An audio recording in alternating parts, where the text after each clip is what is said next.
Hello, welcome to the channel Why Stories. Enjoy watching. Nora was walking home from school. Pedro was walking alongside her, as usual. "So, are you coming out tonight?" "No. I don't think it'll work out." "Marta said we need to eat the potatoes," Nora sighed. Ever since her father brought this woman into their home, Nora's life had turned into a living hell. Marta saw profit in everything, and of course, she found it. Her father worked in the city, 1 week there and 1 week at home. During the week he was home, it was easier, of course. But when he was away, it started. First, her stepmother decided to expand the garden and increase the number of animals on the farm.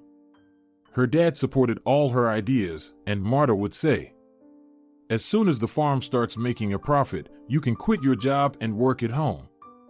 "That would be nice, Marta. I miss you and my daughter so much." The woman smiled contentedly. As long as her dad was away, all the hard work fell on Nora's shoulders, but she didn't complain. She also wanted her dad to be home.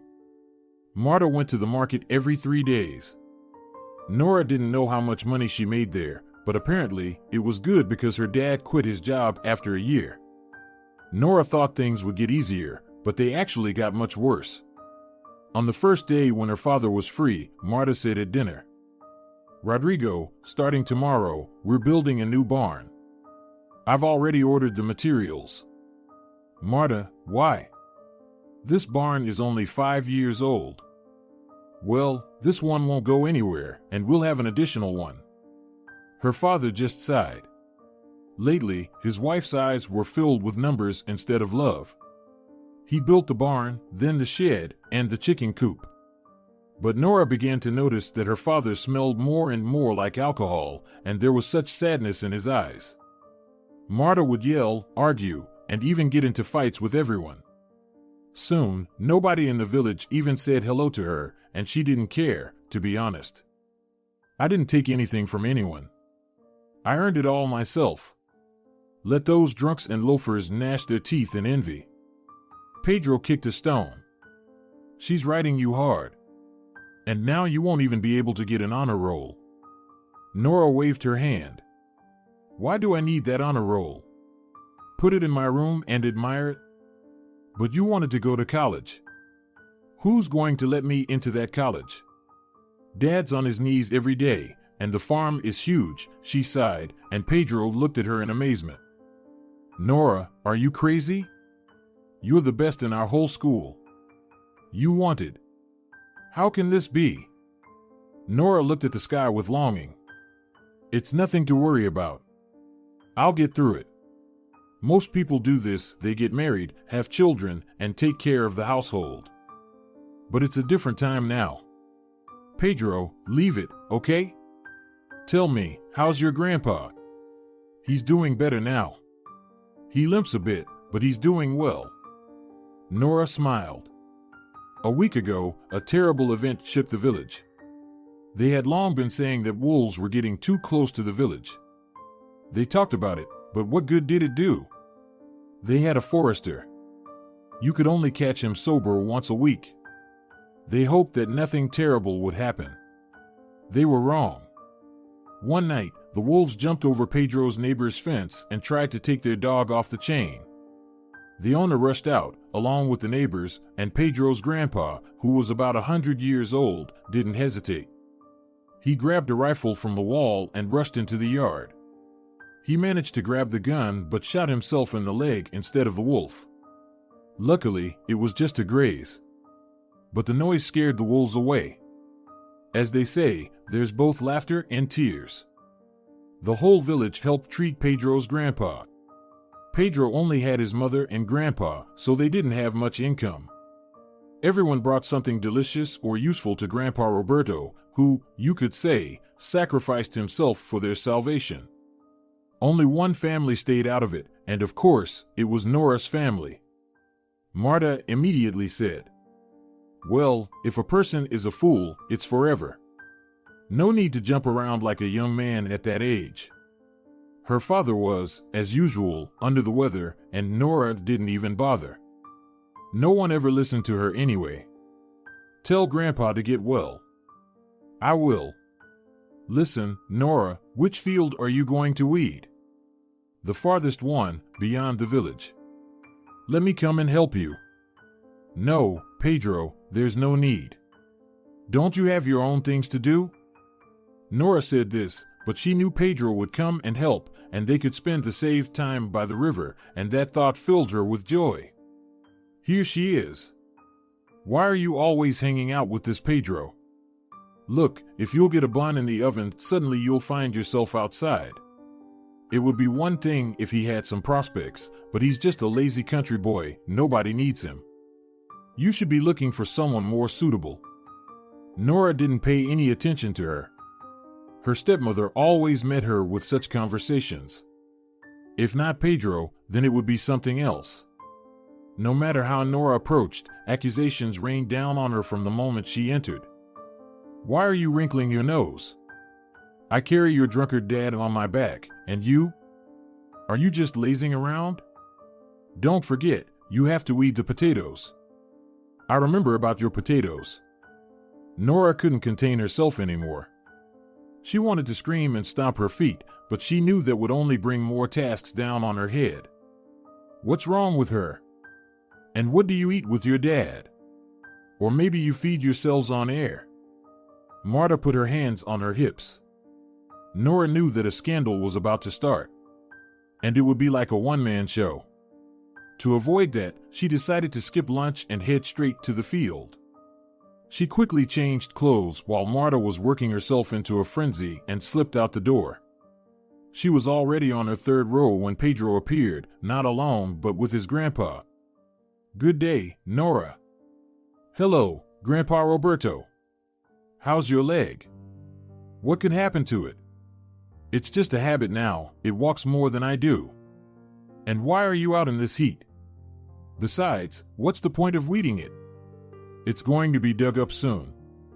Nora sighed, and Grandpa grinned. He was a wise and kind man. I know. Don't say anything. Your harpy at the store is already throwing a fit. The sugar sand isn't the right color. She wants yellow, but they have white at the store. Pedro laughed. What difference does it make? I actually thought that yellow was bad. Well, I don't know. They say it's sweeter. Grandpa sat down on the grass, looked at his grandson. Well, why are you standing there? Go help the girl. Pedro stood up next to her, and they began to pull the grass vigorously. Soon, the smell of smoke was in the air. Grandpa lit a small fire at the edge of the field, dug up some potatoes, and pulled out cucumbers and tomatoes from his pocket. When there was less than half left, he called them over to have a snack. Nora had never eaten so deliciously. Of course, it was just potatoes, but it was so tasty.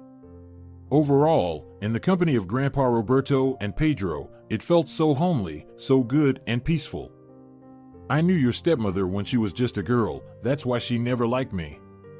She comes from a bad family. Her father killed her mother with his work, his own wife, and she's also put one man in the grave. But out of that big farm, she didn't inherit a thing. Her sister came for the funeral. It turns out, the house and everything that came with it belonged to her, but they didn't tell Marta about it. In the end, your stepmother lost everything, and then she attached herself to your father. Nora thoughtfully remarked. I wonder, does Dad know about this? Has he fallen so in love with Marta that he doesn't notice anything? After all, there was a time when they were dating. Can it really be that no one said anything to him? Well, I can't help you with that. I haven't seen your father in a long time. And even when I do see him, he's not in a condition to talk. He drinks heavily, doesn't he? He does. Well, that late guy used to drink too. Nora, as she was falling asleep that night, decided that as soon as she finished school, she would leave somewhere and take Dad with her. He would definitely quit drinking. She would make him, she would persuade him, and they would live happily. And let Marta manage this household on her own. Winter made things a bit easier. No need to work in the fields, no need to tend to the vegetable patches. Nora even went for walks sometimes. Pedro, as a faithful guardian, was always by her side. Honestly, sometimes she wished she could be without him, but where could she go? He gets offended right away. Overall, Nora increasingly thought that she just needed to get married successfully. Look at Agata, their neighbor, only 2 years older than Nora, and she got married in the nearby big village. Her husband is much older, but he treats her like a porcelain doll. Agata's mother said he even drives her to college and back in his car. Not only does he have a car, but he also allows Agata to study. Nora wished she could find someone like that. She would get married right away, no hesitation. As for Pedro, well, what about Pedro? He'll find a new object of affection for himself. On the other hand, Nora understood that such luck doesn't come often. Spring arrived. Ahead were exams, graduation, and what Nora didn't know. She couldn't talk about it with her father, and even less so with her stepmother. What would she say to her? And it was pretty clear. But something had to be done. And Nora made up her mind. Choosing a day when her stepmother was in a reasonably good mood, Nora sat down in front of her at the table. Marta. Marta looked up from some calculations. What? I need to talk to you. Her stepmother set aside the papers. Her face was serious. Well, let's talk. Nora could tell that her stepmother perfectly understood what the conversation would be about. Graduation is coming up. I need to submit documents somewhere. Marta didn't seem very friendly. Somewhere where? Well, to the place where I'll be studying further. Marta smirked. And will your daddy or I, your stranger aunt, be supporting you all this time? You understand that your immediate relative is of no help. Nora blushed. Of course, there was logic in her stepmother's words. Her father hadn't been lifting a finger for a long time.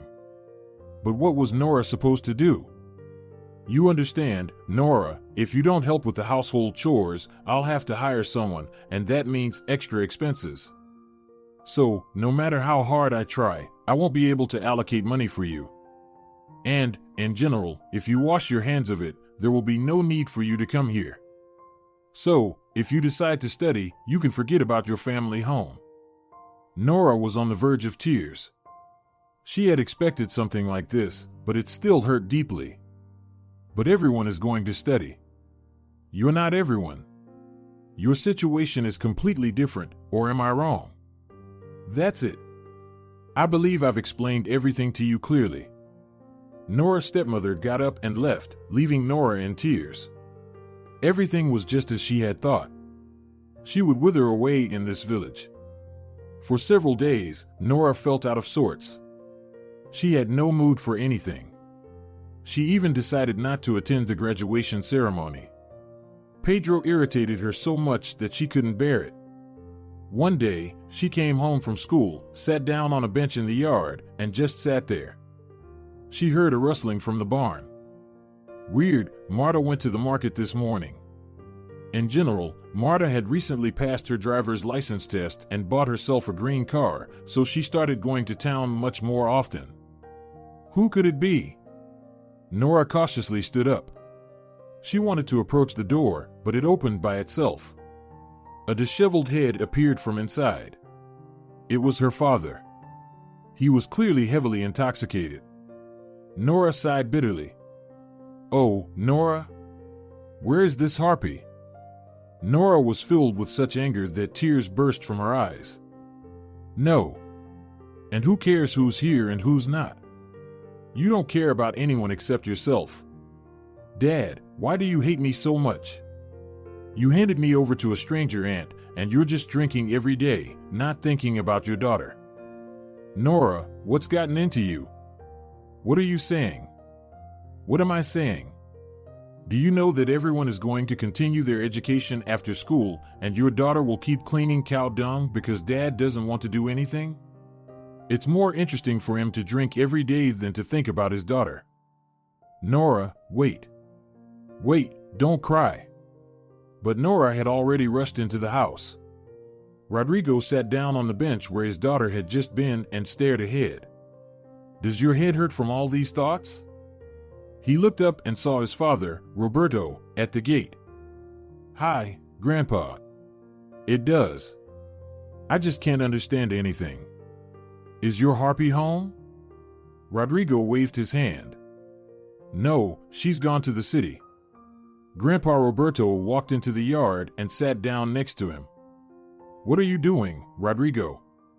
Pedro told me your girl isn't allowed to study. Why isn't she allowed? Well, you'd have to support her for another year. Do we not have the money? Maybe she does, but I doubt you do. I see. What do you mean by I see? Rodrigo hung his head. He cursed himself for coming out of the barn at this very moment. In the evening, Nora heard her father and Marta talking in the kitchen. They were actually having a conversation, not shouting and arguing as they had done for the past couple of years. Nora tried to eavesdrop, but the words were indistinct. About half an hour later, Marta came to her. Nora, come over to us. Nora went out. Her father was sitting at the table, looking grim.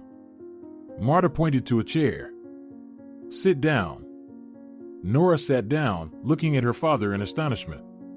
Apparently, he was sober. Her stepmother began to speak. Well, Nora, your dad swears that he won't take another drop. He says he'll work for 3 if it means you'll continue your education. I can agree to that, but on one condition: if your dad ever gets drunk even once, you quit your studies immediately. Nora agreed to everything. She understood that the most important thing was to get out of here. After that, she would figure things out. Maybe she would find a job. Maybe something else. Nora was already daydreaming about a completely different life. Truth be told, she had no idea what it was like to live in the city. Honestly, she couldn't even fathom what she would do there all day long, but she wanted it so badly. Several years passed. Nora had just received her nursing diploma and was about to start working. She had a boyfriend whom she planned to marry in the future. He might not have been the most successful guy, but he was from the city, and he had an apartment. True, he still lived with his mother, but that didn't bother Nora. She was determined to be a good daughter-in-law. She hardly communicated with her father and stepmother. She visited them once every 6 months and tried to leave as soon as possible. Nora, you're needed on the phone. The door of her dorm room opened, and Nora saw the dorm supervisor standing there. Strange. She usually never invites anyone to the phone. Nora went out. First, she walked, then she ran. The phone receiver was lying on the table. Hello? Hello? Nora, this is Raphael from the village council. Yes, Raphael, I'm listening. There's been an accident. In short, Nora, your family. They were on their way to the city. Something must have happened to the car. They veered off the road and hit a tree. You need to come here, there are matters to attend to. Nora dropped the receiver, then slowly sank to the floor. How can this be? How can this be? Someone handed her a glass of water, and someone helped her sit on a chair. Nora sat at the head of the table. Neighbors gathered around the table, some from the village. What a tragedy. They weren't old. They had their whole lives ahead of them. Yeah. Rodrigo finally got his act together, became a real man. Even Marta settled down a bit when he stopped drinking. Well, a woman needs something more, a real husband, not just a body. Nora heard through a haze, but in her head, one thought was pounding: what do I do now? When everyone dispersed, Nora started washing the dishes. Someone knocked on the door. Who is it? Pedro was standing at the threshold. Nora hadn't seen him in a very long time, probably not since he went into the army. Hello, Nora. Hello, Pedro. I almost didn't recognize you. And that was the truth. Pedro had grown up, transformed from a skinny and awkward boy into a tall, strong man. Pedro, where have you been? Well, I came to see my mother, and she said you were here. I decided to drop by. Come in. Pedro took a seat at the table, glanced around the kitchen. Nora. Please accept my condolences. Thank you, Pedro. She finished cleaning, looked at him. Would you like a drink? Sure, let's.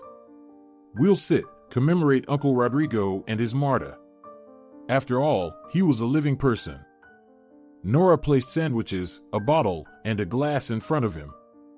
And you? Aren't you having one yourself? I don't drink, Pedro. That's not right. They're not strangers to you. Have a little, and you'll feel better right away. I promise you. Nora sighed and poured another shot. She had tried drinking with the girls in the dormitory before, but it hadn't worked out. Nora found it unpleasant and distasteful. Don't sniff it. Drink it in one gulp, as much as you can. And don't breathe, immediately follow it with some juice. Nora did just that. The aftertaste wasn't great, but it wasn't as bad as before. Within a few minutes, she felt her muscles relaxing, and things seemed lighter. Well, how about another one? Sure, let's. Nora woke up with a pounding headache. She couldn't remember going to bed last night. She turned her head and was surprised to see Pedro sleeping next to her. Damn. Unbelievable at a funeral. She must have gone insane. The worst part was that she didn't remember anything. Pedro. He stirred and turned toward her. Nora, you're quite something, I must say. You should drink more often. Pedro, please leave immediately before the village wakes up. Come on, what's the matter? We're adults. Leave. I'm asking you. Nora didn't know what to say and blurted out. I have a fiancé. Pedro's eyes narrowed. A fiancé, you say? Why did you jump into bed with me then? Oh, right, I jumped into yours. Okay. I'll leave now. Pedro got dressed in 2 seconds and left, and Nora burst into tears. She hadn't wanted any of this. In fact, she hadn't wanted anything at all. After her childhood friend left, she had felt a lingering sense of guilt, as if she had wronged someone undeservedly. In the morning, Nora visited the cemetery, spent some time at the fresh graves, cried, and on her way back, she saw Grandpa Roberto. He was obviously waiting for her. Hello, Nora. Hello, Grandpa Roberto. I wanted to talk to you, Nora. The young woman blushed deeply. I've become quite old. I can't sleep anymore, you know, not a wink. Well, today I didn't sleep either. You know, Pedro, he's my everything. I saw him jump out of your room, and today he was planning to go to the city. His mother's crying, and my heart is breaking. He promised to stay. What happened to you too, Nora? What could Nora tell him? She thought about how if she told everything, all her dreams of going to the city, of city life in general, would crumble. She loved the village, but not so much that she wouldn't even try to leave. On the other hand, Pedro, he had become so. Her city suitor was far behind. Grandpa Roberto, nothing happened, really. We were just sitting there and talking. Nora walked past the old man and continued down the path. She could feel his gaze burning into her back, but she didn't turn around. In 3 days, she was planning to leave. She had briefly seen that Pedro was still here, which meant he had calmed down. Well, that was good. As much as she might like him, she didn't want to tie her life to him. She knew him, practically from birth. What could be interesting about him? She had already packed her things and double-checked everything to make sure nothing was left on, and her neighbor had agreed to look after the house. Nora had promised the young girl a reward for this. The neighbor was Agata's mother, the same Agata whom Nora had once envied. She sighed. Don't worry, Nora. I'll take care of everything, and Agata will help. It's not easy for us right now. Agata? Is Agata here? She's here, Nora. Where else would she be? But she was married. You said everything was fine. Aunt Zoe waved her hand dismissively. What was I supposed to say? That she got married on a whim, and it's rare for her to go a day without being battered? She endured it as long as she could, and then came to me with the child in her arms. We barely managed to get her away from that monster. Nora was taken aback. For her, Agata had been an example for so many years, and now this revelation. The neighbor left, and Nora sat down for a while. Nora! Nora! It was Pedro's voice. Something had happened? She rushed out onto the street. Pedro was almost at the door. Nora, Grandpa is not well. Please help, you're a medic. Our paramedic has been drunk for 3 days.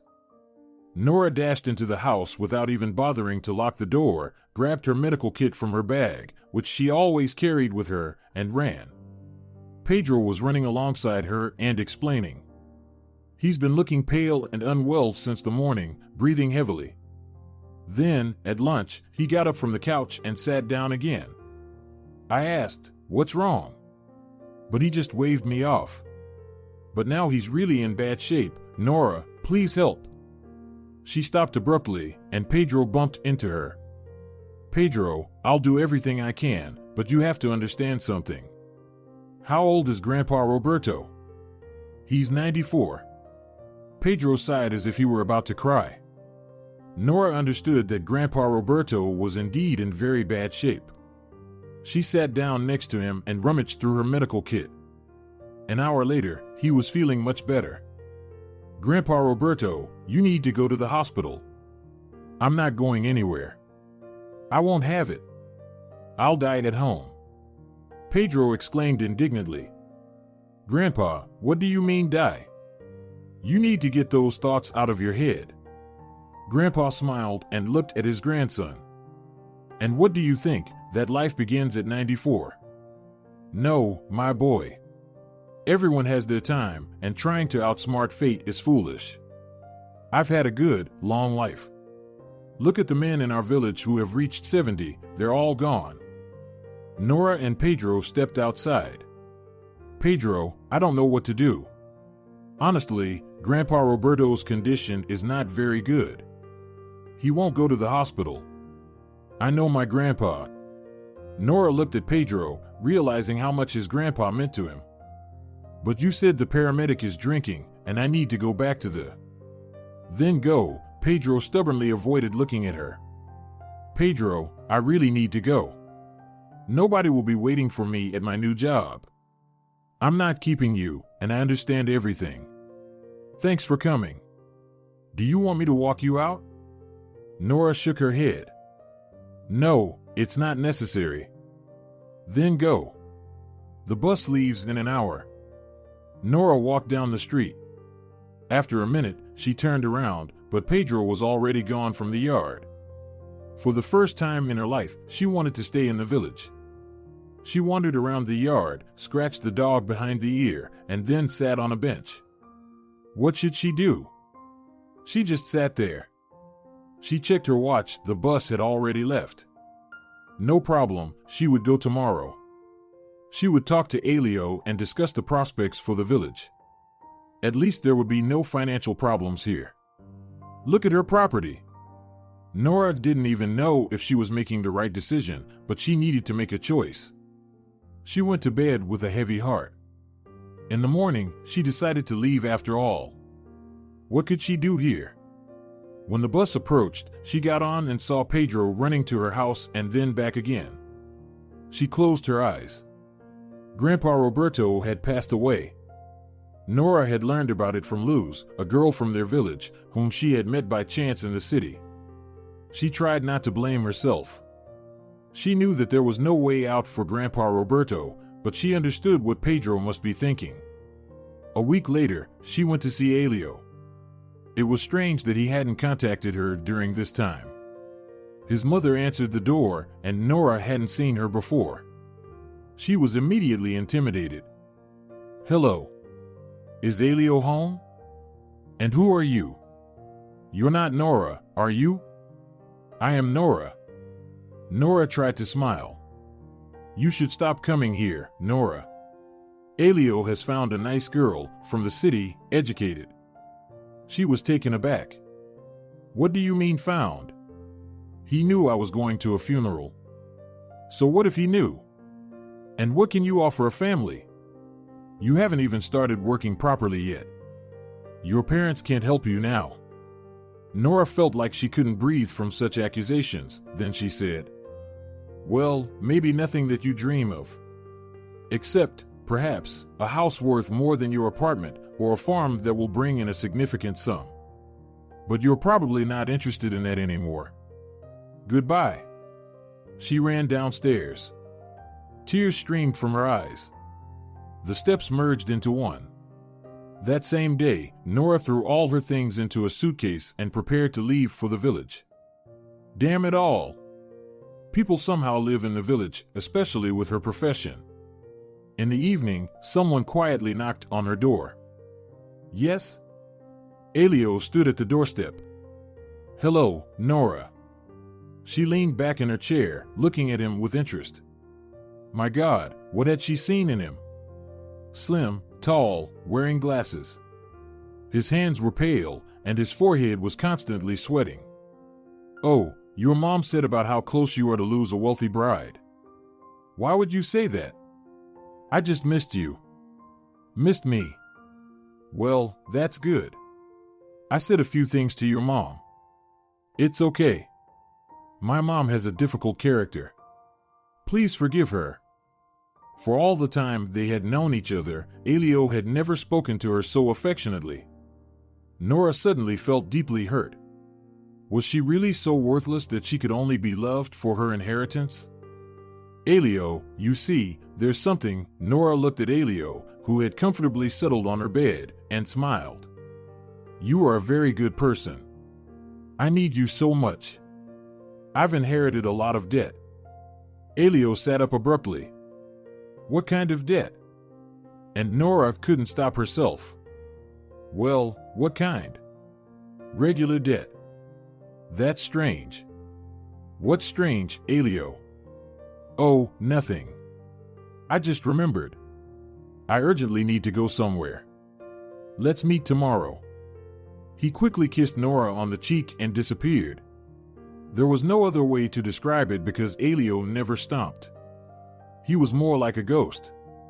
Nora collapsed onto her bed and burst into tears. What was wrong with her? Why? She was reasonably attractive and well-educated.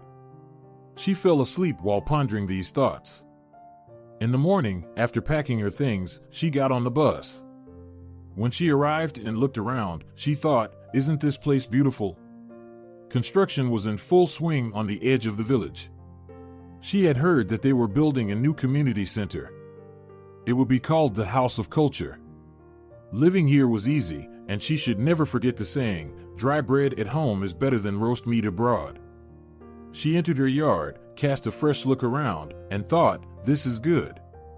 This is home. Pedro hadn't seen Nora. She deliberately walked past their house several times, but he either didn't notice or didn't want to come out. Probably the latter. Well, that was fine. He would calm down and understand, and they would make up. With each passing day, Nora realized more that she wanted to be with him. She wanted to live together, have children. 2 weeks passed. During that time, Nora sold most of her farm. She kept some things for herself and also became good friends with Agata. They hadn't really interacted much before because Agata was older. Nora didn't recognize her at first, with her thin figure and somewhat contemplative demeanor, but they started talking. One evening, when they were having coffee, Agata asked, Nora, what are your thoughts about work? I don't know. I have to go to the director. Let's see what he offers me. What about the medical center? Well, there's a medic there. Agata laughed. Medic? Come on. He's no medic. Well, you know, it's awkward to confront someone like that. Stop it. Think about people, not that drunkard. Nora thought about it all night. And indeed, she realized. Nobody thought about her. Why should she think about others? Especially since Agata was right. In the morning, she took her documents and headed to the office. Raphael used to be called the chairman, but now he was the director. Well, what's the difference? Just like before, he handled all the village's matters. Oh, Nora. They told me you came back, and I was wondering if it was for good. Or is it just for business? It's for business, Raphael. I'm here about work. The director rubbed his hands together. So, you're back for good? You won't run away? Well, I don't have any plans to leave for now. He looked at her attentively. You know, I'm going to hire you for work now, and then. Stop it, Raphael. I'm not 18 anymore. I said I'm staying here. After an hour of negotiations, when the current medic was called in, reeking of alcohol, and he thanked her profusely for relieving him of such responsibility, Nora received the keys to the medical center. She looked at them with surprise. Well, now she was a real person. Straight from the office, she went to the medical center. The grass was taller than the fence, and the narrow path led to the door. Well, the previous medic hadn't really put in much effort. Nora looked around and rolled up her sleeves. Now she could do what was truly needed. No one had shown up at the medical center for at least 2 weeks. Dust was everywhere, and the few instruments that were there were haphazardly scattered on the table. 2 hours later, the door opened, and Nora heard Agata's voice. Nora, are you here? Nora peeked out. I'm here, where else would I be? Agata burst into laughter. Oh, I can't. Have you seen yourself? Nora wiped a streak on her cheek, fixed her hair, which promptly sprang back into wild disarray. Come on, neighbor, help me instead of laughing pointlessly. Work with both of them went much faster. By evening, the interiors of the medical center were shining brightly. They walked out, and Nora sighed tiredly. Tomorrow I'll have to mow all this beauty myself. Listen, ask your mother if it's okay to plant some flowers now. All right, I'll ask. But as for mowing, we need to ask the men. Oh, I can handle it myself. I don't want to ask anyone. The next morning, Nora got up early, milked the cow, and sent her out with the herd. Immediately, the village women surrounded her. Nora, is it true that you're our medic now? She smiled. It's true. So, are you going to work every day? And will you even come when needed? Exactly. Today I'm tidying up, and starting from tomorrow, I'll be at your service. Can you believe it? Not long ago, she was a young girl running around, and now she's a doctor. Unbelievable. Nora enjoyed hearing this. She even felt proud of herself. Indeed, what did she need in that city? She had everything she needed here, a huge house, a decent financial cushion, and a job. If she did her job well, she would earn respect. And maybe Pedro would hear about how she had changed and come back on his own. Nora knew they were both adults now, and they could have a conversation, but she knew Pedro well. He wouldn't be the first to initiate it, and she certainly wouldn't. On the first day when the medical center was supposed to be operational, Nora, not even reaching it yet, saw a crowd of elderly women. Wow! She understood perfectly well that today she would have an exam. There was no other way to describe it. And, of course, everyone got sick at once. Agata, who was walking alongside her, she was taking her daughter to daycare, whistled. Well, my friend, you won't finish sorting this out by tomorrow. Nora smiled. Don't worry, I'll manage. By lunchtime, the line had significantly thinned out. Nora felt her stomach growling. One of her patients noticed it too. When the consultation was over, Nora walked out and said, All right, ladies, our doctor's stomach is rumbling already.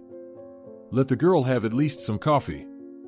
Everyone agreed without complaints, and Nora was very grateful to them for that. After half an hour, feeling a bit rested and cheerful, she peered into the corridor. So, who's next in line for health check? By evening, all the elderly ladies had dispersed happily to their homes. The director popped in, inquiring if she needed anything. Nora handed him a list with a sweet smile and added, "But everything is very urgent." The director stared in bewilderment at the double-sided sheet filled with writing from all sides. "Is this really all of it?" "Yep. Everything. Nothing can be missed." He scratched his head.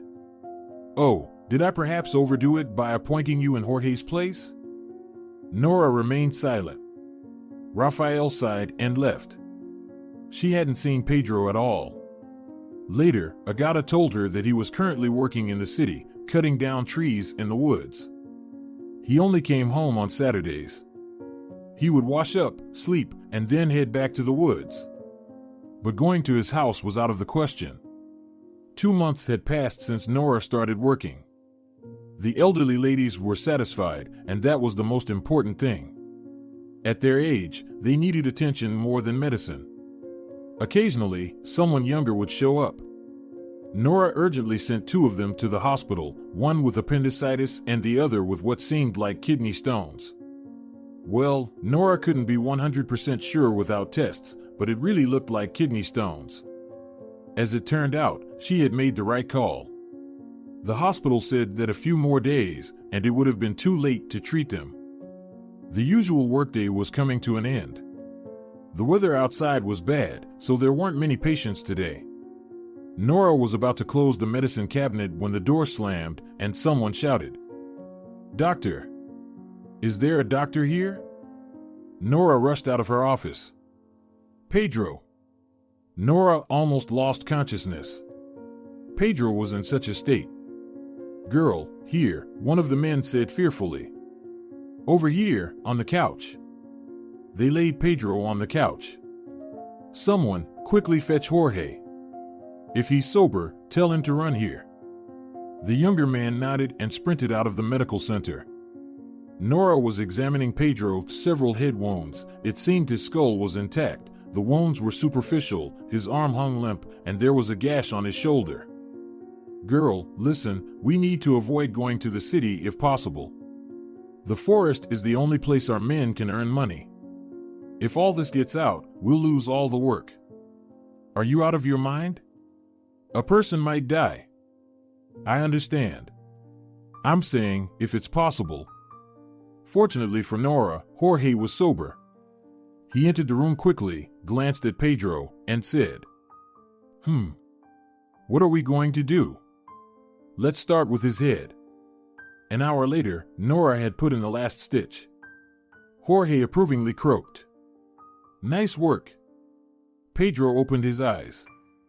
"Nora? Lie still, don't move." He smiled and closed his eyes.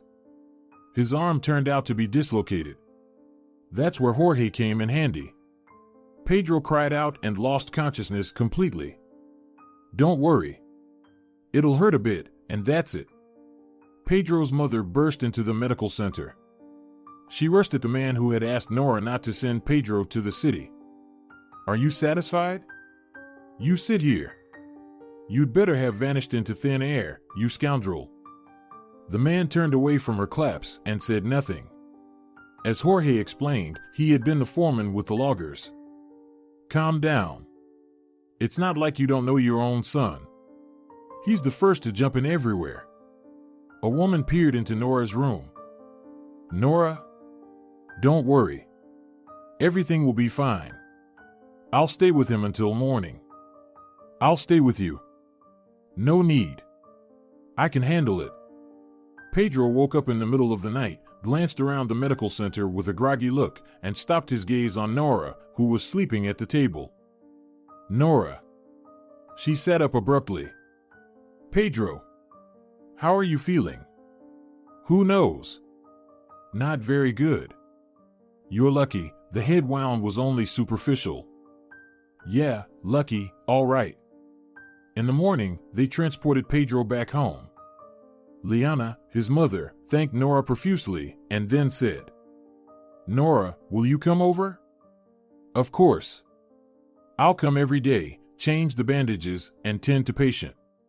Later, we'll need to remove the stitches. Nora visited Pedro's home every day, but Pedro, the better he felt physically, the gloomier he appeared. One day he said, "Nora, you don't have to come anymore." "But, Pedro, it's not necessary." She understood he was not talking about her looking after him as a doctor, but about their relationship.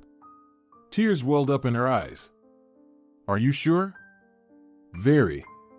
You said yourself you wanted to marry someone from the city. So, I won't interfere." Nora wanted to say something, but Pedro cut her off. "Besides, I'm getting married soon. I have a fiancé."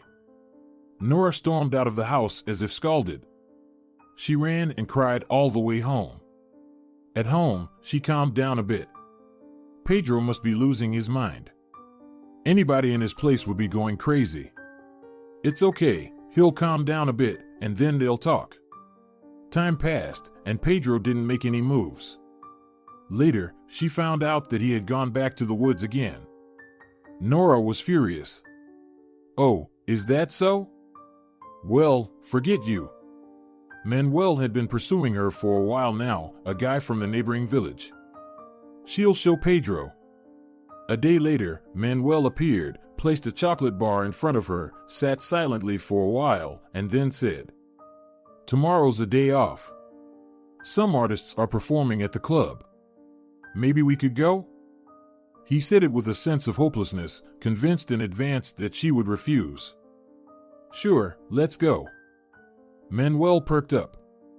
"Really?" "Yes." Nora didn't feel anything particular towards Manuel, no disgust, no affection. He was just a person, that's all. Pedro was the only thing on her mind. Did he really tell her the truth? No, that couldn't be true. He probably just wanted to upset her. Nora was absolutely sure of that. Well, Pedro, she knew how to get under his skin as well. Of course, she understood that this was all child's play, but there was nothing she could do about it. It wasn't fair to Manuel, even though she hadn't promised him anything, and he hadn't mentioned anything of the sort. He invited her to the club, and she agreed. Manuel knocked on her door exactly on time. Nora wasn't quite ready yet. "Yes, come in." He entered and looked around. Wow, what a place! It's even bigger on the inside than it is on the outside. Nora laughed. That's illogical. A house can't be bigger on the inside than on the outside. Manuel smiled, touched the large television. "Do you have a whole farm here?" "Yes." "What's a village without a farm? And is it a big one?" "Not really. Just a few piglets, a cow, and some odds and ends." The man looked at her in admiration. "And how do you manage everything?" Nora laughed. "Is this even considered a farm? It's just some small stuff. We used to have a real farm before, you could stretch your legs there. But you're probably familiar with it." "No, where is it?" "Oh, right. You're not from our village." Manuel sighed. "That's right. My mother managed to give birth to me in this backwater. Only 4 houses left, and there's no road." "Well, why don't you sell the house and move closer?" The man waved his hand. "I've tried. You know what Raphael tells me? He says that there's only one worker in my family. Providing housing is not cost-effective. It's better to give it to a family where several people work and who have children." Nora shook her head. On the one hand, she could understand the director. On the other hand, what were people like him supposed to do? Half an hour later, they headed toward the club. There seemed to be an endless crowd. People from all the neighboring villages had come to see the city artists. She spotted Pedro. Her heart sank. Pedro had noticed her and immediately disappeared. Nora kept turning her head, but she couldn't see where he had gone. It was only when they were already taking their seats that she spotted him. Pedro entered the hall, holding the hand of some girl. Nora suddenly felt a chill. Did he really not lie? Does he really have a fiancé? Her mood was ruined. She didn't see who was performing or what songs they were singing. She just sat there, staring ahead, clapping when others clapped. After the concert, the dancing began. She saw Pedro dancing with that same girl. One thought pounded in her head: she needed to talk to him. To talk and tell him that they were both wrong. Pedro held the girl very close to him, and she screamed and then laughed. Nora felt sick. She grabbed Manuel's hand and dragged him onto the dance floor. I don't know how to dance, Nora. You'll learn. She pressed herself against him and gradually moved closer to where Pedro was dancing. He noticed her, stared for a long time, and then pressed his lips to the girl's. Nora had no choice but to kiss Manuel right then and there. The young man's eyes nearly popped out of his head in surprise, but Pedro himself disappeared. No matter how much Nora looked for him, she never saw him again. Manuel, I'm going home. Nora, what about us? I thought that there is no us. I'm tired and want to sleep. Can I at least walk you home? Please? No, you can't. I just want to be alone, okay? Nora understood that she had been unnecessarily rude to the guy, but she couldn't help herself. She trudged down the street. It was quiet, peaceful. Occasionally, someone's dog would start barking, but it would quickly quiet down.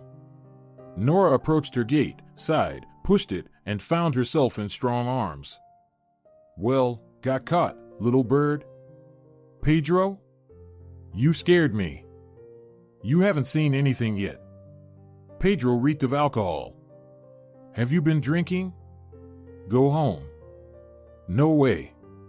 How can I go home when you've been wiggling your backside all evening? Pedro, what's gotten into you? He held her and wouldn't let go. Then he looked at her. Missed me, Nora? Nora felt scared. Pedro, please, go home. But he lifted her in his arms and carried her to the barn. Pedro, this isn't necessary, please.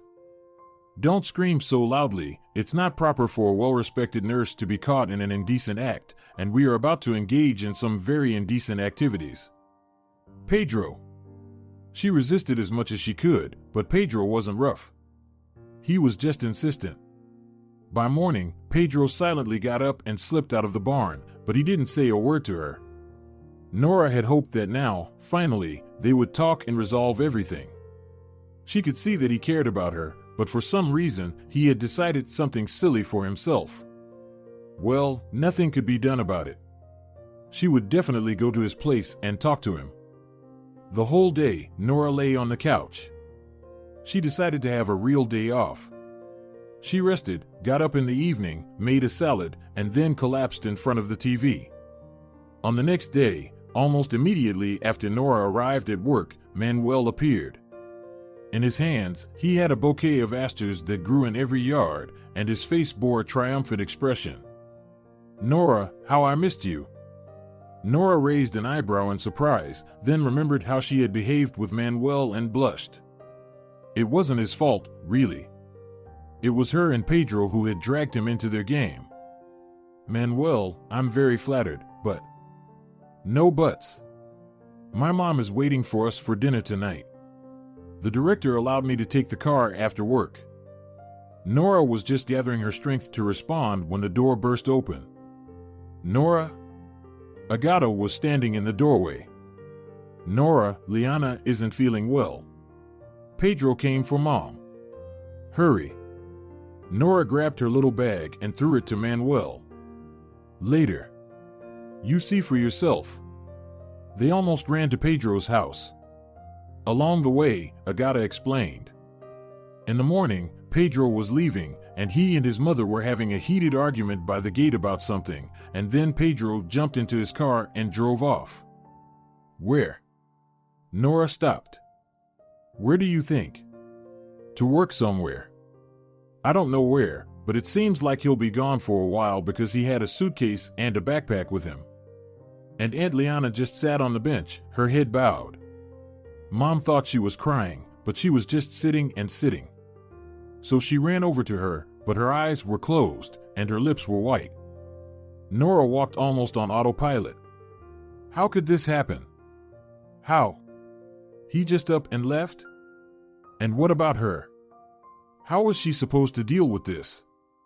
She refused to believe that Pedro had run away again. It couldn't go on like this forever. Liana was indeed in bad shape. She was trying to say something, but Nora could already see that one side of her face was distorted. She administered an injection, then another. Agata, run to my place, call an ambulance. Tell them it's a stroke. Say that I asked you to call. There's a number by the phone. Agata looked at Liana with fear and rushed off to the medical station. Manuel, who had been waiting outside, bewildered, asked, "What's going on? Where is Nora?" "What Nora?" "A person is dying."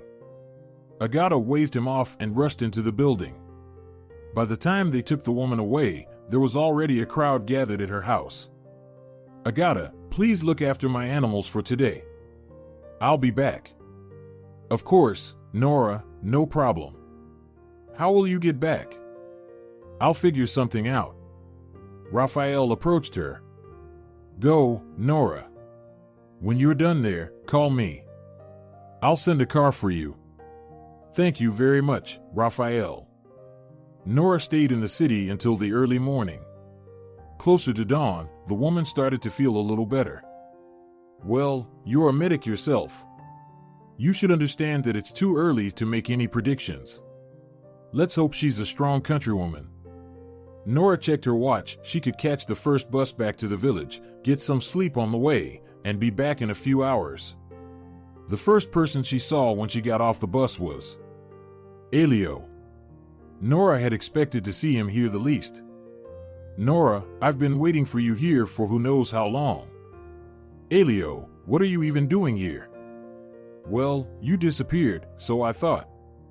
"Wait, weren't you supposed to marry a city girl who's way better than me?" He made a disgruntled face. "Stop it, it doesn't suit you. The wedding didn't happen because... Anyway, it doesn't matter. You act as if you're not glad to see me. And why should I be?" Elio squinted. "You've changed so quickly." "Elio, whether I've changed or not, what's the difference? You definitely have no business here." She wanted to walk past him, but Elio walked alongside her. "Nora, I understand you. You're hurt, you're angry." "That's right. I agree with you, but I believe that we know each other well enough to overlook these petty arguments." "Elio, don't you understand at all?" Nora stopped. "Do you really think you have any reason to be here?" "Nora." "What? I thought we could at least talk. Will you offer me a coffee?" "No. I won't offer you coffee. Nora, I have difficulties. And? I need both moral and financial support." Nora glared at him angrily. "I see. And wouldn't you and your mommy just go?" Elio stopped smiling. He was about to say something when a car pulled up next to them. "Nora, any problems?" She turned around. Manuel stepped out of the car. "Manuel, yes, here he's stuck and won't let go." Manuel quickly stood between her and Elio. "Young man, didn't she explain it to you? Go where you were going." Elio spat. "You'll regret it, cow." Elio turned and left, and Nora was left breathless with indignation. Manuel turned to her. "You're not a cow at all. You're very beautiful. Nora, when are we going to meet my mother?" "Good Lord, Manuel, not you too." Nora turned around and rushed to the house. Manuel watched her for a long time.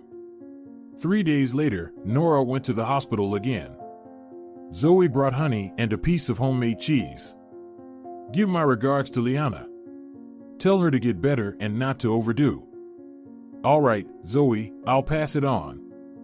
Nora pushed open the door to the ward and froze. Pedro was sitting by his mother's bedside, feeding her carefully with a spoon. "Hello." He glanced briefly at her, nodded, and continued feeding the woman. Nora approached, placing everything she had brought on the table. "How are you here?" Liana smiled. It didn't come out very well, but it was clear that she was smiling. "Zoe sent you some treats and said to get well soon." She nodded. Pedro left the room. Nora sat for a while and then got up. She saw him immediately and approached. "Thank you, Nora, for saving my mom. You didn't save my grandpa, you just left, but my mom is alive. Pedro, your grandpa couldn't have been saved. Trust me. You didn't even try. You just left. Pedro, why can't you understand? How can I explain it to you? Even if he had been taken to the hospital, he still wouldn't have recovered. I don't want to hear it. Pedro. Nora, I took 2 days off. I'm leaving again tomorrow, and I won't be back for a long time. Pedro, what about me? What does that have to do with you? Well, I love you." Pedro smirked unkindly. "Well, you'll love someone else. You're quick at that, aren't you?" Pedro. "Go, Nora.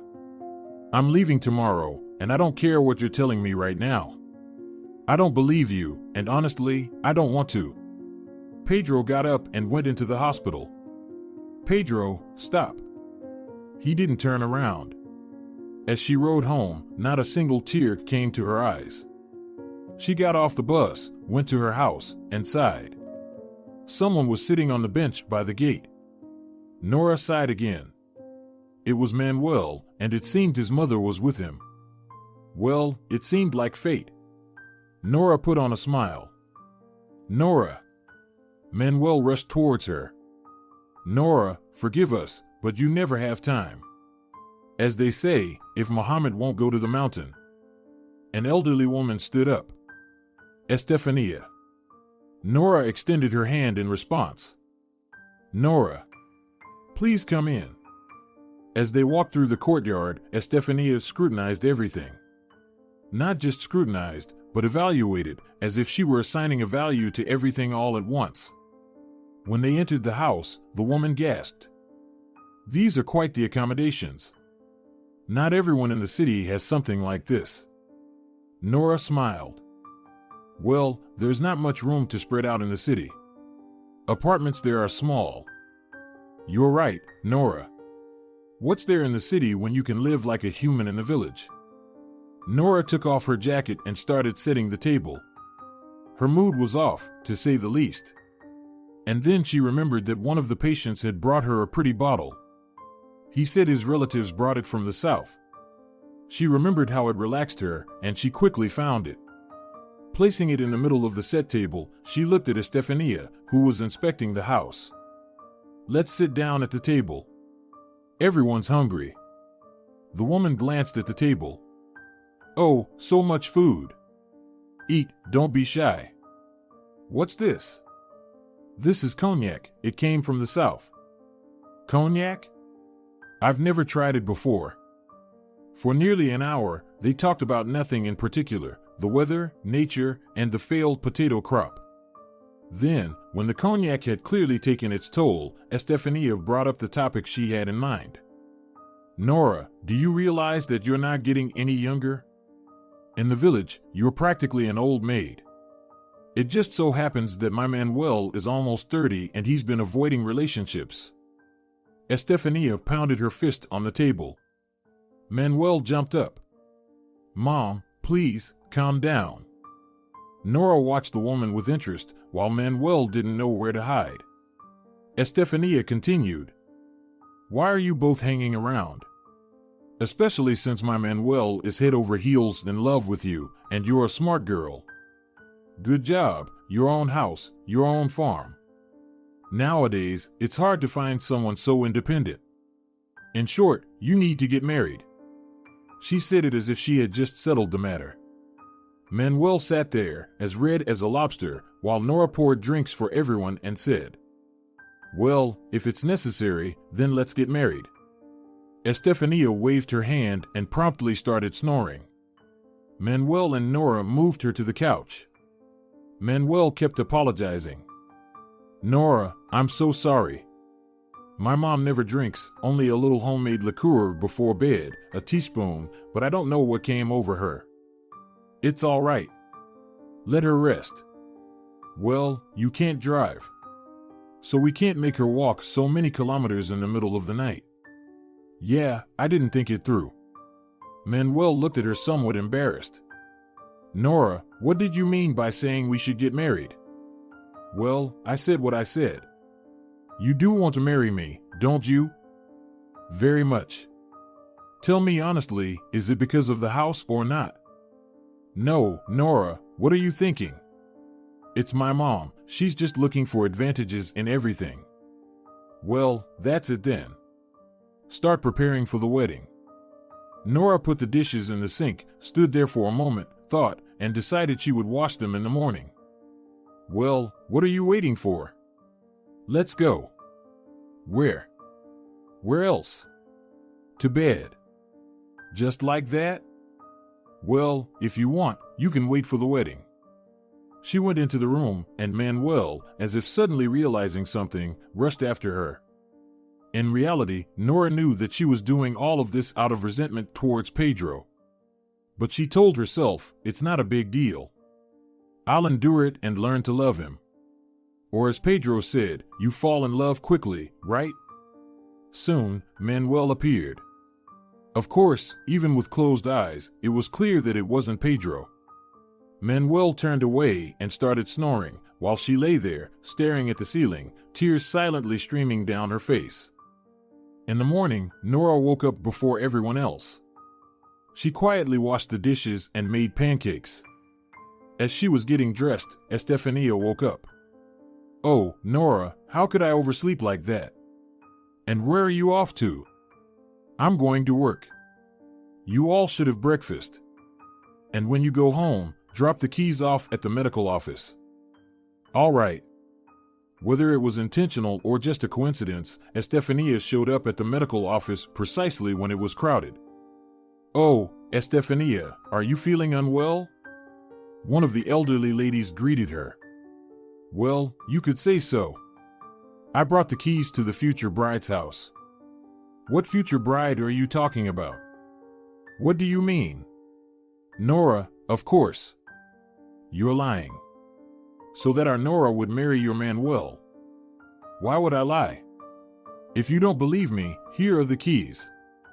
Estefania proudly walked to the office door, opened it. Nora, take the keys. I checked everything and turned everything off. All right, Estefania. Thank you. The elderly woman closed the door and looked at everyone present. In your face. And by the way, why is my Manuel so bad that he isn't a match for Nora?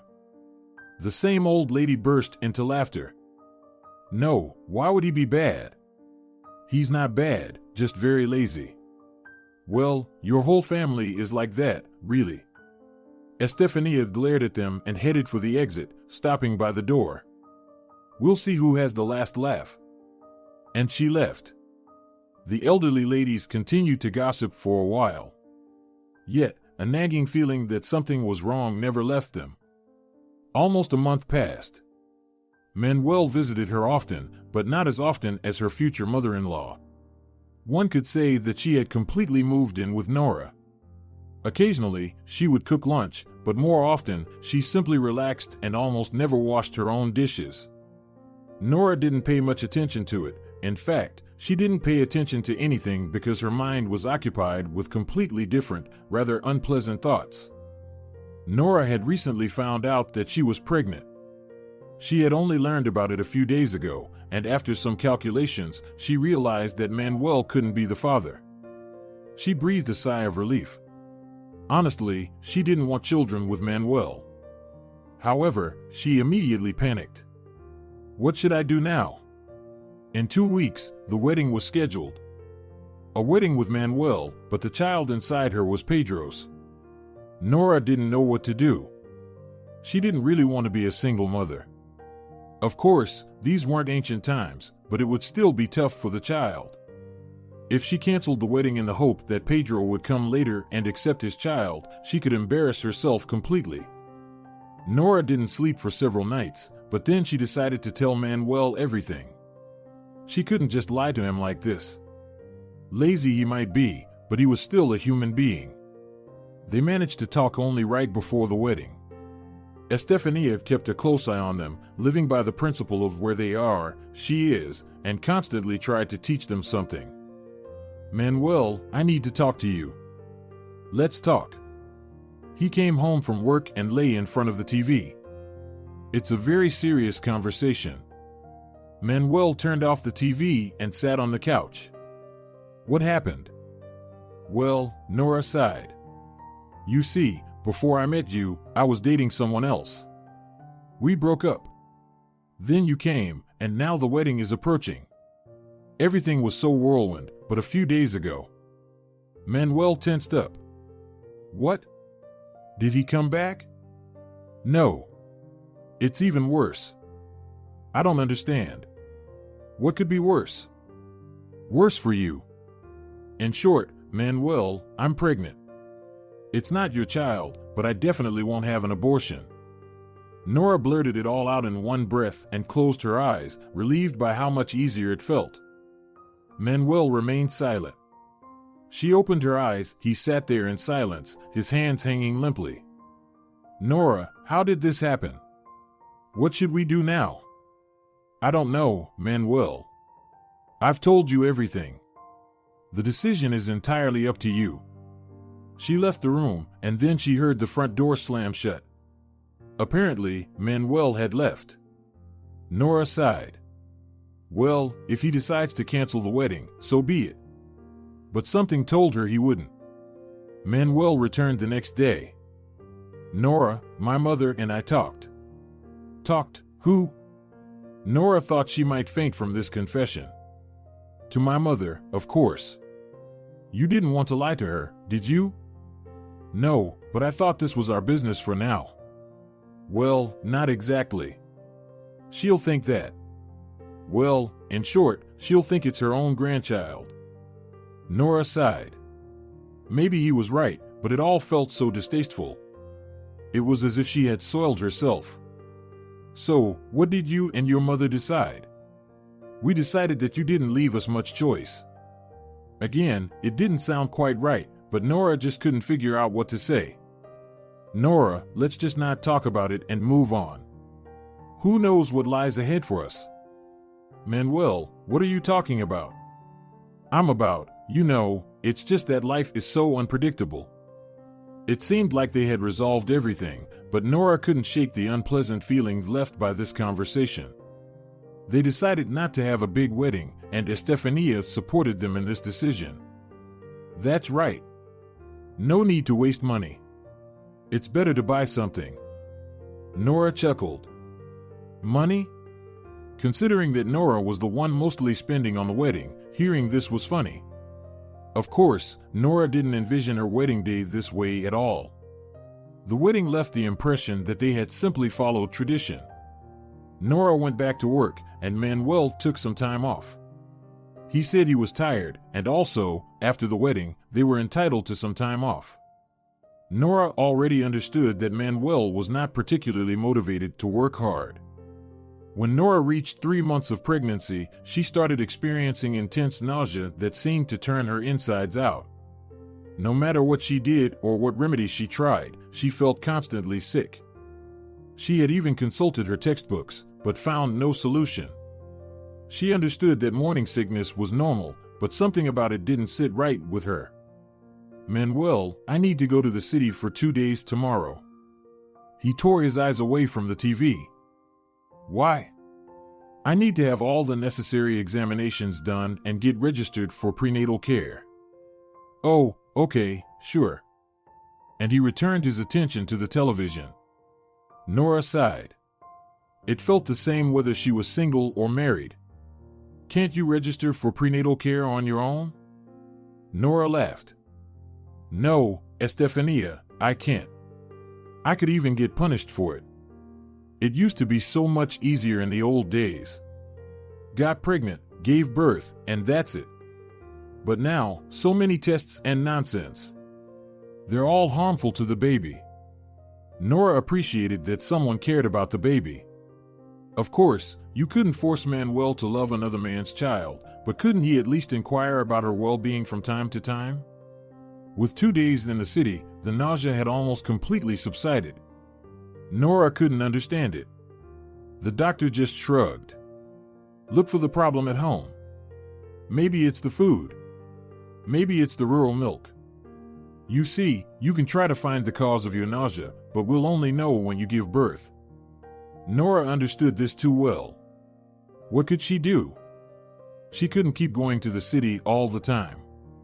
So, she decided to endure it, thinking that time would eventually make the nausea go away. However, she decided to stick to a strict diet and avoid anything that could trigger it. She returned home, and her mother-in-law questioned her thoroughly about the tests, what was normal and what wasn't. Only then did she allow Nora to rest. Nora initially wanted to go to her room, but then she decided to lie down on the veranda. It was cooler there, and the air was fresher. She had already started drifting off when she heard Manuel and his mother enter the kitchen. His mother was scolding him, and Nora wanted to pull the pillow over her ears, but she realized they were talking about her. Manuel, you didn't bring the herbs again? Mom, I didn't have time. Seriously. There's so much work. Work. Well, of course, work is more important. Did you hear that that scoundrel has returned? What scoundrel? What do you mean, what scoundrel? Pedro, the one Nora was having her little flirtation with. Manuel fell silent for a while. How do you know she was having a flirtation with him? Everyone knows except you. Well, he's back now. What's the big deal? Nora is married now. Oh, my God, I've given birth to a complete fool. Do you want me to tell you what might happen? Well, go ahead. Here's what. Nora felt physically as though it was becoming difficult to breathe. Pedro had returned. It was like a nightmare, but she could hardly breathe. She understood that Manuel's mother had brought him to the kitchen for a reason. Her room was too far away, and she wasn't supposed to know about their conversation. What's more, what herbs were they talking about? Nora can light up with honesty. After all, she already told you that she's pregnant, but not with your child. Many would have kept quiet about it, and you would have ended up raising someone else's baby. Now, imagine if she tells this guy that he's about to become a father. Who knows how he'll react? But clearly, we won't gain anything from this. The first option is that he'll tell Nora that since it's their child, they should be together. The second option is that he'll reject her, but when the child is born, he'll start demanding money. You understand? Mom, why did you assume she would tell him anything? And why are you so convinced that everything will turn out so badly? Because, my son, I've lived a long life. Besides, I really don't want to go back to our old home. Your pitiful salary and buckets catching rainwater. I don't understand where you're going with this. Am I supposed to hang around Nora now to make sure she doesn't talk to him? You don't need to be around her all the time. Just get off your backside and fetch the herbs. If you give her a bit more than usual, it won't just make her nauseous. Everything should be fine. Then, if she doesn't terminate it, in a couple of weeks, we'll be rid of this child. And nothing and no one, my dear son, will stand in the way of us enjoying our lives. Nora bit into the edge of her pillow to stifle her scream. Did she just hear her mother-in-law plotting against her unborn child? What was she supposed to do now? Run to the police? But what evidence did Nora have? Who would stand up for her? Something told Nora that if she confronted them now and told them to leave, they wouldn't just pack their things. But what would happen to her was less clear. She heard a truck leaving the house, which meant Manuel had gone for the herbs. She needed to get away from there and seek help from someone. She quietly slipped off the porch and quickly made her way to Pedro's house. She didn't understand why, although she did. If anyone could protect her, it was him. But she would have to tell him everything, absolutely everything. She crouched down by the gate, peeked out, and didn't see anyone noticing her. She took a deep breath. Who are we hiding from? Nora jumped. She would recognize that voice anywhere. Pedro, hello. I need to talk to you. And won't your husband scold you for that? Nora couldn't hold back any longer. At first, she just cried, but then she started having the full-blown panic attack. Pedro looked at her, frightened. Nora, what? Is he hurting you? I'll crush him into dust. No, he's not. Then what? Come on, let's go inside.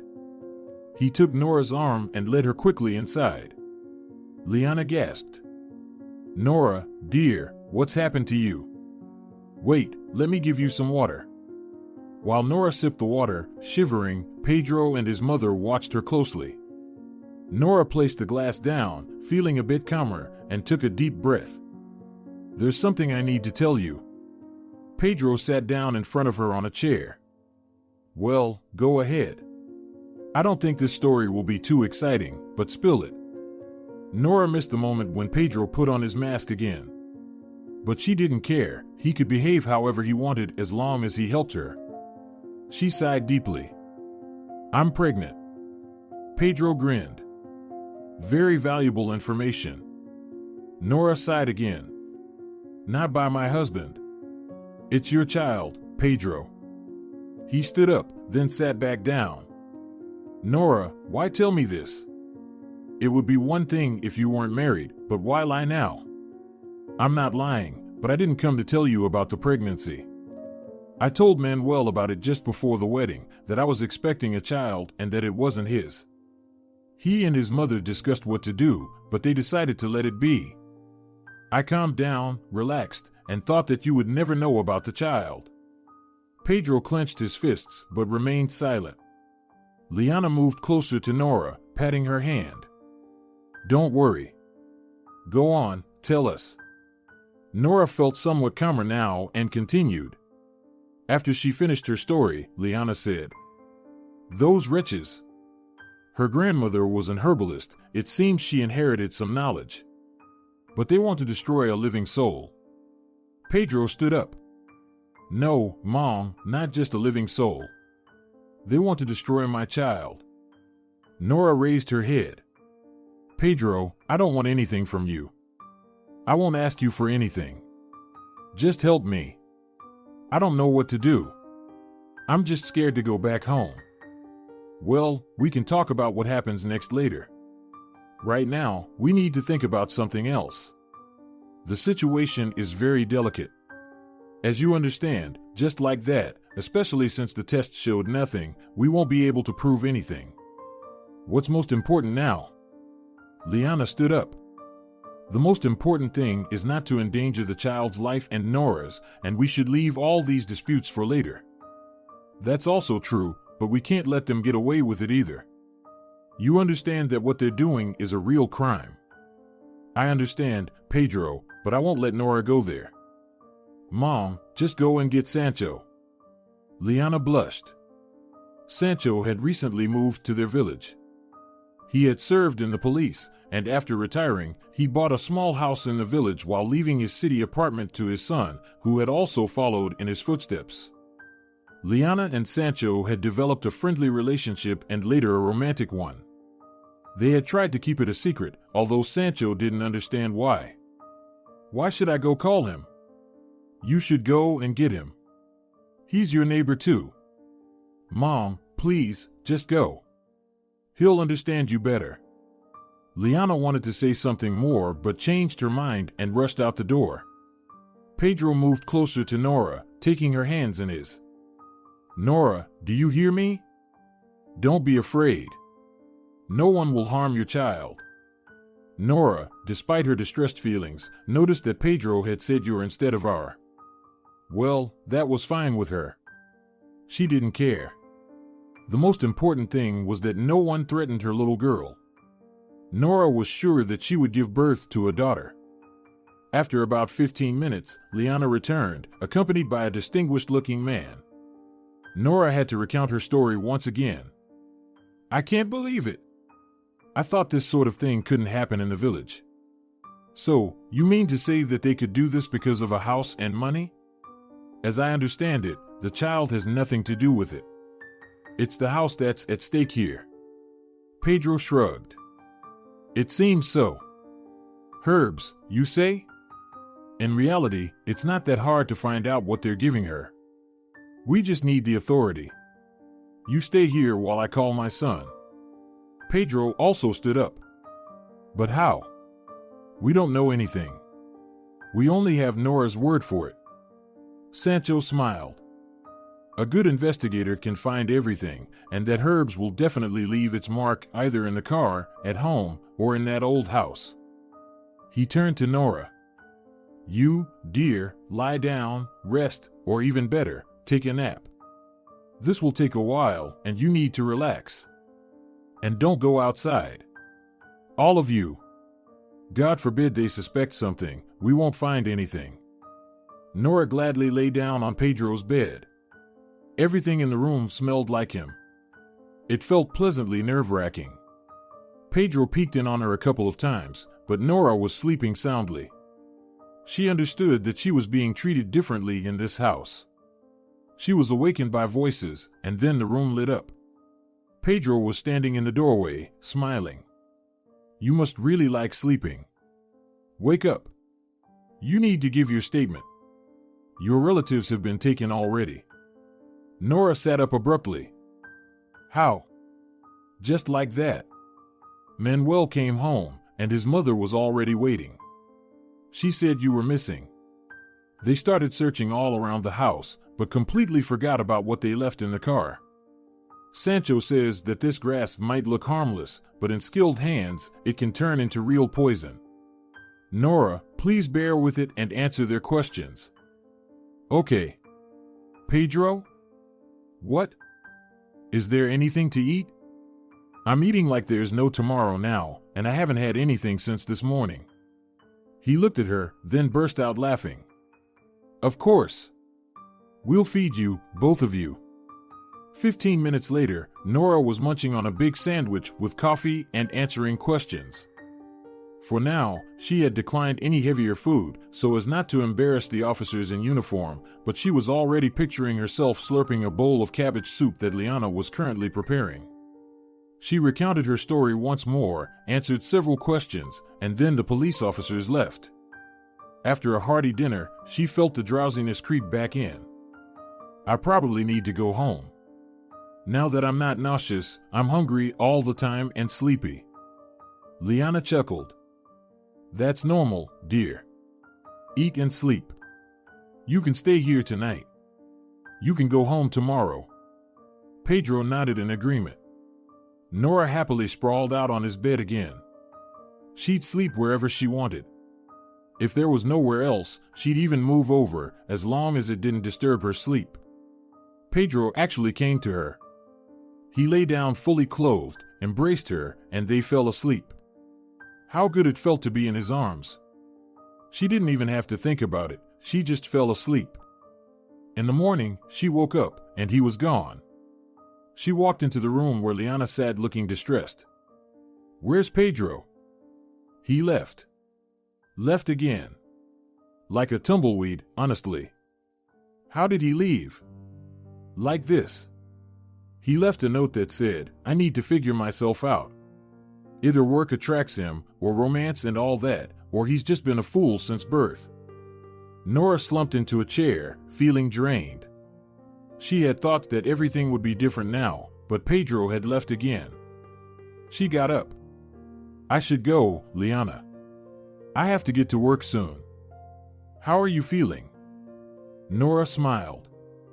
Very well, actually. Take this with you to work. I made buns and cutlets. Oh, no, you don't have to. You need it. And remember, if my son's a fool, you have me. Got it? I won't abandon you. Nora sadly smiled and left the house. Liana watched her go, thinking, poor girl. She's been through so much. Time passed unnoticed. Nora was only summoned to the police station once and then to court. Liana and Sancho accompanied her. Recently, she had felt like she had acquired new parents. Whether it was Liana or Sancho, they both doted on her, trying to feed her constantly, taking care of her, and inviting her over. Nora didn't resist. It was all very comforting. There was still no news from Pedro. She had given up waiting for him. There was so much to do. She felt unwell during the trial. When Manuel and his mother started yelling at each other, and at her too, Nora's vision blurred. The trial had already been going on for a while, and it was ending without her. She had called for an ambulance in advance. As soon as the first contraction started, she knew that by the time they arrived, and with her being in labor for the first time, they brought her to a room with two other women. There was still some time, and though the environment and the pain in her abdomen were not conducive to conversation, they managed to introduce themselves. One woman was having her third child, and the other, just like Nora, was having her first. The labor went well. An exhausted Nora reclined on the cot, and the doctor said, "Look at this, all from the same room, all girls. And here we have a little princess." Nora smiled. She drifted off to sleep, thinking that her princess would be the most special one. The first to be discharged was the woman who had given birth to her third child. "Well, ladies, good luck to you. I've had enough, but I wish each of you another round, at least one." Nora laughed. "Oh, give me some time to recover from this round." Liana called the maternity ward every day and had already visited twice. She was so thrilled that Nora almost cried. "So, my princess, are you coming home tomorrow?" The little one wrinkled her nose, and Nora laughed. Tomorrow, Liana and Sancho would come to pick her up. The Withers seemed to have heard that a happy mom was being discharged from the maternity ward. Heavy rains had poured for about 10 days, but today, the sun was shining brightly. "Look at this weather." Nora was packing her things. "Nora, they've come for you." She smiled and turned to her neighbor. "Well, that's it for now. Good luck to you." Her neighbor hugged her. "Good luck to you too. And your Pedro will surely come to his senses." Yesterday, before her discharge, lying in the dark, they had opened up to each other. Nora told her story, and the woman in the neighboring bed told hers. It turned out her man had disappeared as soon as he found out she was pregnant. "What about you?" "Oh, Nora, everything's fine. My mom and dad turned out to be the best. They won't abandon me. I used to hurt them so much." The nurse took the little girl, and Nora hugged her neighbor once more. "Make sure to come visit me. The baby needs fresh air. I have a huge house, so take your parents with you." She followed the nurse to the exit. Just a little more, and she'd finally be home. The doors opened, and Nora froze. Pedro was standing right in front of her. He was in a suit, and she had never seen him like this before, so she could hardly recognize him. The nurse carried her daughter out, and Pedro rushed towards her. The nurse asked sternly, "Are you the father?" He nodded in confusion. "Yes." The nurse smiled broadly. "Well, take your beauty." Pedro gently took the bundle, peeked inside, and looked at Nora. "She's so tiny." Nora wanted to hit him. Her mood instantly soured. "What are you doing here?" "What do you mean?" "I'm here to welcome you and our daughter from the maternity ward." "You didn't need to. We were perfectly fine on our own. And then you'll probably have the urge to leave, as usual." Nora glared at him, and Pedro looked at her, bewildered. "Nora, forgive me. I'll never leave again." "I don't believe you." She took the baby from his arms and descended the stairs. Pedro followed her, chasing after her. "Nora, forgive me, such a fool. Marry me." Nora stopped in her tracks. She so badly wanted to shout, "Yes. Yes, I agree." But she held back. "I'll think about it." As they approached the car, Sancho and Liana hurried toward them. Nora, our dear. Liana hugged her, and tears welled up in Nora's eyes. Dear. How long had it been since she had heard someone call her that? They all got into the car, with Pedro at the wheel. As the car started moving, Nora noticed how carefully he avoided all the potholes, driving as if he were carrying crystal. She smiled faintly, and Liana leaned in close to her ear and whispered, "That's right, Nora. Even though this idiot is my only and beloved son, you must make him understand how wrong he is." And she sat down as if nothing had happened. Nora chuckled softly. It seemed like this time she had hit the jackpot with her mother-in-law. Such a dreamlike situation. This time, the wedding was exactly as Nora had always dreamed: a lavish dress, a sea of guests filling her large house, gifts, wine, and cries of "so let them kiss." She agreed to marry Pedro in 3 months. He had lost a lot of weight, only his eyes and nose remained. Every day after work, he would visit her. He bought all the toys available at the store. Nora couldn't believe it when he came home, joyfully presenting her with a large coloring book, showing it to Alba, and saying, "As soon as you grow up a little, we'll color in this together. Pedro, this book will have to sit here for at least 3 more years." He looked at her puzzled. "So what? At least we'll already have it, and then we can buy another one later." She sighed at that. "What am I going to do with you? You'll buy the whole house full of nonsense. I'll have to keep an eye on you. Nora, is that a yes?" "Yes." He picked her up, spun her around, shouted something, and then set her down, saying, "You're going to be the happiest woman. I promise you that." If you're enjoying it as well, leave a like and subscribe to the channel.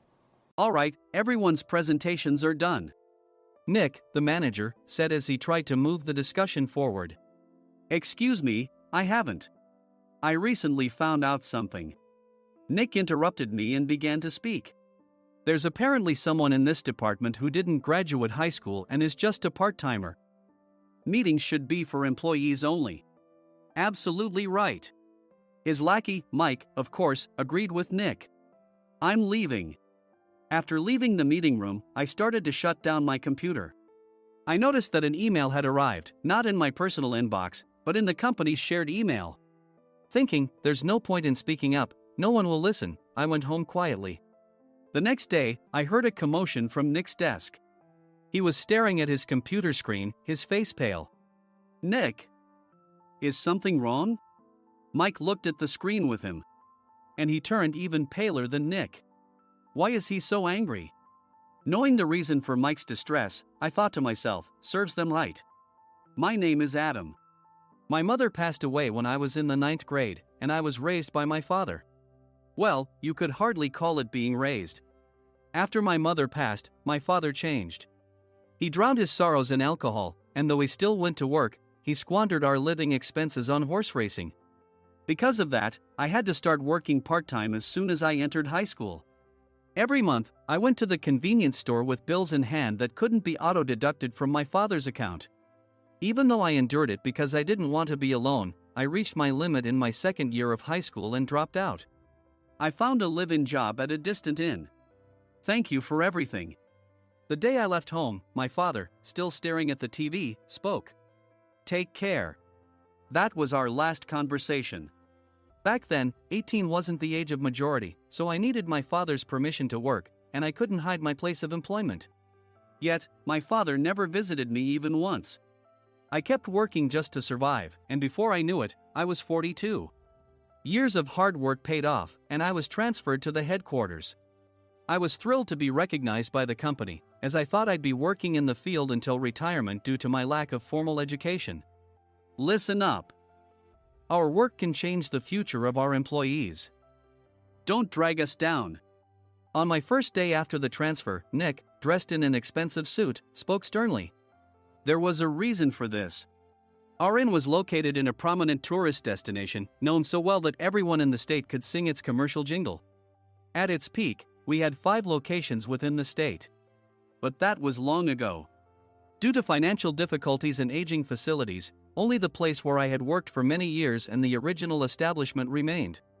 I was prepared to lose my job anytime, but now there was a glimmer of hope.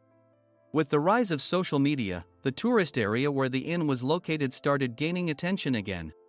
Depending on how hard the sales department, where I was transferred, worked, we could either thrive or be forced to give up this prime location to the new hotel chains continuously popping up. For Nick, who had switched careers from another industry to strengthen our sales, this was a battle he couldn't afford to lose. I understood why he had to be strict. "I will do my best." Nick sneered at my enthusiastic declaration. "Did you not hear what I said?" "I'm sorry." I thought I was listening carefully. Out of habit from years of customer service, I apologized reflexively, though I had no idea what had offended him. Someone was watching me with a smirk. In this department, there are those who are expected to excel and those who have been shoved here because they have nowhere else to go. You are the latter. It was Mike, the section chief. He's 7 years younger, at 35. But he was called to headquarters much earlier than I was and had been moving around within the headquarters ever since. I'm not jealous, but I can't accept that he's my boss. Graduating from a prestigious university, he has an unusually high pride and caused many problems as a newbie, making things very difficult for me when I was the front desk leader. When I found out Mike was transferred to the sales department a month before me, I was disheartened. Mike is right. With just a middle school diploma, there's not much you can do.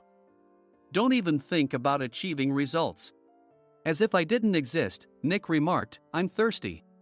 Mike eagerly ran to the coffee maker. It seems Mike is Nick's lackey. I regretted being happy about my transfer to headquarters, wishing I had stayed on site forever. Send a direct mail to every company on this list by the end of the day. Nick only assigned me tasks that even a new graduate could handle. What? There are over 1,000 companies. You want me to send to all of them by today? Yes, if you and your fellow misfits split the work, even those with nowhere else to go should finish by today. I glanced at the employees typing away expressionlessly. They were worn out from customer service, only thinking about leaving on time, or were women reassigned after having children, with zero motivation for work. Even Sam, a new graduate from the same university as Mike, who was supposed to be among the expected achievers, had no enthusiasm for the job, having joined the company wanting to do customer service. "I don't care what they say, I plan to quit any time," he said. Only Nick and Mike were highly motivated, making all the decisions between the two of them. I originally only wanted to work at the inn to survive and had no particular attachment to this job. I swallowed my words, thinking I had no right to reprimand them. About a month after the transfer, Nick told us with a frustrated look. "To commemorate the 50th anniversary, we've decided to create a plan exclusive for one group per day. Originally, Mike and I were supposed to come up with it, but our president, Mr. Thompson, insists on hearing everyone's opinions. So, you all get a chance." As Nick explained, Mike began handing out prints. Make sure not to embarrass Nick. If your ideas are half-baked, you'll have to redo them. It seemed that they had printed his handwritten notes by Mr. Thompson, which included several questions and a section for free responses. It made sense why Nick had to seek our input, given that all responses had to be submitted to Mr. Thompson. We were given a week to think about it, and a meeting was scheduled to compile our ideas. My plan is to let guests enjoy both the old and modern America. Nick began the presentations. Guests would watch a master confectioner at a nearby traditional sweet shop make sweets in front of them. The welcome drink would be premium tea in a bottle. Nick's plan was certainly attractive. After his presentation, Nick called on us to present in the order we were seated. Just as I stood up for my turn. "All right, everyone's presentations are done." "Excuse me, I haven't. I recently found out something." Nick interrupted me. "There's someone in this department who didn't graduate high school and is just a part-timer." He was likely talking about me. I joined the company as a part-timer and was made a full-time employee when I turned 20. That was 20 years ago, so Nick and Mike probably had no chance to know until recently. Meetings should be for employees only. Absolutely right. After that, Nick kept creating opportunities to solicit everyone's opinions, purposefully excluding me from speaking. The meeting unexpectedly heated up and went past the scheduled end time. A few people asked to leave, and the discussion continued with the remaining few. Still here? Normally, you'd leave in that situation. Though I had no attachment to the job initially, hearing kind words from customers made me want to make them happier. For someone like me, with nowhere to go, the inn was my home and customer service was my life. I felt pathetic about my current self. I'm leaving. I left the conference room and started shutting down my computer. I noticed an email had arrived, not in my personal inbox, but in the company's shared email. Thinking no one would listen to what I had to say anyway, I quietly went home. The next day, while preparing the DM as instructed, I heard a commotion from Nick's desk. In his haste to stand up, he hit his knee on the desk. He stared at his computer screen, his face pale. "Nick! What's wrong?" Mike, thinking he should be the first to rush over, approached Nick while still wearing his coat. He peered at the screen with Nick. And he turned even paler than Nick. Why is he so angry? Who is responsible for this company? Nick, more irritated than ever, asked, and Mike answered without checking. Probably Sam. Sam wasn't there because he was attending a morning training session for new hires. Nick gave up on getting angry and returned his gaze to the screen. They were looking at an email that arrived right after the end of the working day yesterday. Apparently, no one, including me, had checked it before leaving. The email was from a large company that used us for their annual employee trips. The president and executives of that company also frequently used our services personally. President of the company, Mr. Mason himself, had declared that neither he nor his company would ever use our services again. Well, some companies cancel their employee trips or stop using our services due to financial struggles. Let's just move on. Mike kept wiping the sweat from his forehead with a handkerchief. Knowing why Mike was so agitated, I quietly watched their interaction. Do you know how much revenue we get from that company? We can find other guests to fill the rooms, but we'll lose the banquet costs, gift shop revenue, rental car fees, and more. Moreover, the gifts were supposed to be prepared by the traditional confectionery shop involved in Nick's proposed plan. If it's known that we incurred such a huge loss at this critical time, Nick's position in the company would be jeopardized. Nick took a deep breath, seemingly trying to calm himself. All right, Mike. Go to New York right now and apologize to Mr. Mason. What? You're coming with me, right? I have urgent work to do. I trust you, which is why I'm entrusting this to you. Please. Mike, believing Nick's sincerity, agreed with a determined look on his face, saying, yes. That's Nick for you. Even if Mike went to apologize, Nick would shift all the blame onto him if the client didn't change their mind. Well, it was Mike's fault to begin with, so it served him right. About 3 hours later, Sam answered a call from somewhere and repeatedly apologized, saying, I'm very sorry. Everyone watched to see what was happening. After ending the call, he informed Nick with a weary tone. When Mike arrived at the client's company, he only made things worse, further infuriating Mr. Mason. He was demanding, get his boss here immediately. It was no wonder Sam was exhausted, dealing with such a call right after returning from training. What is that idiot doing? All right, Adam, you're coming with me. If sacrificing Mike didn't work, then I must be next. Normally, I'd want to refuse at all costs, but I saw an opportunity in this situation. If I can be of assistance, I'd be happy to join you. I obediently followed Nick, and we flew to New York. When we introduced ourselves at the reception, it became clear how serious the situation was, as the receptionist personally escorted us to the president's office.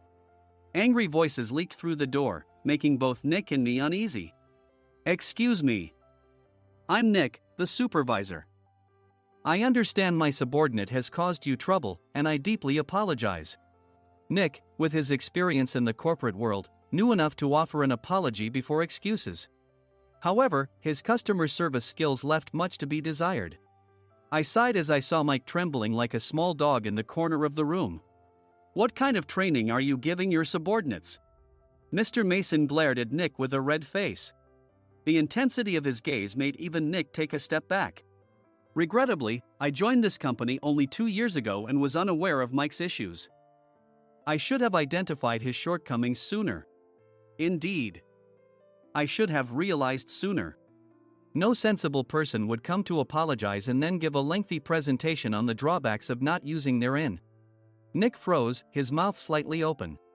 Suspecting the worst, I picked up the documents that had fallen to the floor.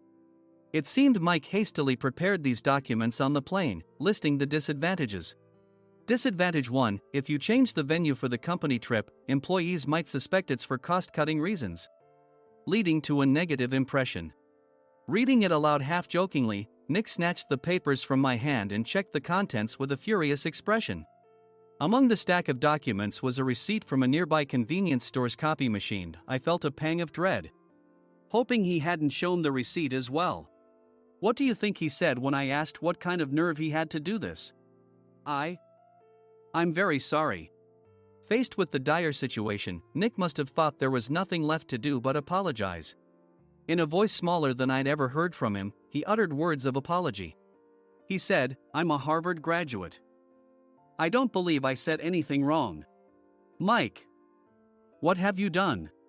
Forgetting his plan to pin the blame on Mike, Nick yelled loudly, even in front of Mr. Mason. "I didn't do anything wrong." "You're still saying that? Look at him." Mike pointed at me with a shaking hand. "I was assigned to headquarters in my 20s and now I'm a section chief. This guy only made it to headquarters at 42. Everything I've done proves I was right. So why are we losing the contract?" Having said his piece, Mike collapsed to the floor. "Of course. You were sent there because you had nowhere else to go." Mike never expected to hear such words from someone he looked down upon. He lunged at me, and Nick hurriedly stepped in to stop him. "Mr. Thompson told me Mike is a quick thinker, and to take good care of him." There's no way he was pushed aside. "Don't make things worse here. He didn't say quick thinker, he said only quick-witted, didn't he?" I don't remember that part. I recalled the many troubles Mike caused when he was a newbie. When Mike was on the front line, his pride was so high that he never apologized to customers. Customer service, especially in our job, doesn't work alone. It brings both good and bad situations. If the front staff or housekeepers made mistakes, or the cleaning company didn't properly clean a room, one had to apologize to the customers regardless of personal fault. Mike, in such situations, would never apologize, insisting he wasn't at fault. This often angered customers, and as the front desk leader, I frequently had to apologize on his behalf. He caused complaints and disrupted operations, which is why he was quickly moved to headquarters. In departments where he didn't interact directly with customers, his quick thinking was beneficial and things went well. But it seemed his flaws were starting to show. Corporate reservations are supposed to be entered into the system by the sales representative. But a quick check yesterday revealed that more than 10 items were missing from the client's reservation. The handover document clearly stated what needed to be prepared. Why didn't you enter it into the system? Why do we have to give them special treatment? Filling rooms near the banquet hall, setting up all the food in advance. Specifying the brand of wine, they're too demanding. No wonder he always angered customers, I thought, feeling a headache coming on. Grouping them in rooms near the banquet hall is for our benefit too. It makes it easier for the staff to set up beds and serve breakfast since everyone's schedule is synchronized. As for the other requests, Mr. Mason suggested them to lighten our load. I didn't know that. Nick finally seemed to realize that Mike was the one who had angered the client. What did you say to them? I just told them we wouldn't give them special treatment anymore. We shouldn't waste effort on things that don't bring in money. I was utterly exasperated at his lack of understanding of customer service. Of course, we shouldn't comply with unreasonable demands. But carrying over successful practices from past stays makes customers feel remembered and enhances their experience. Good memories encourage repeat visits. That's part of our job. I looked down at Mike, who was sitting on the floor. In our job, nothing is a waste. Mr. Thompson likely moved you to the sales department, hoping you'd finally understand this. How do you think he feels now that you failed to meet his expectations? Mike, tears in his eyes, fled the president's office. I was amazed he still hadn't apologized. You have it tough, Adam. It's okay, we're all employees of the same company. I deeply apologize for this disrespectful incident. Especially after all the care you've shown us. If it weren't for you, Adam, I really would have stopped staying here. When I heard you were moving to the sales department, I was willing to reconsider if you handled it.